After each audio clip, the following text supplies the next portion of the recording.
Hello po, pakiusap kung mapula ang tonsils or lalamunan ng bata, huwag agad-agad bibigyan ng antibiotics tulad ng amoxicillin or comaxiclavam walang rekomendasyon mula sa inyong doktor. Para manbuelva po uli, ang tonsillitis ay pwedeng dahil sa virus o bacteria. Kung virus ang dahilan, hindi kailangan ng antibiotics.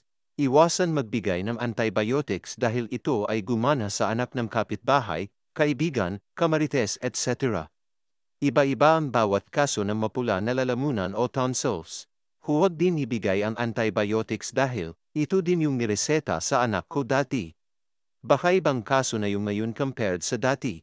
Kung bigay ng antibiotics, antibiotics resistance, siya at next time ay hindi nagagana ang same na gamot at kailanganin na ng mas mataas na antibiotics. Home remedy sa masakit na lalamunan, 1 glass of warm water plus half teaspoon of salt. Ipamumog 3 times a day. Magpakonsulte sa pinakamalapit na health center or clinic ng doktor. May cases na makikita agad ng doktor if mukhang bacteria ang cause ng mapula na lalamunan or namamaga na tonsils at yun ay kailangan ng antibiotics. Ang antibiotics ay binibigay sa bata based sa timbang ng bata.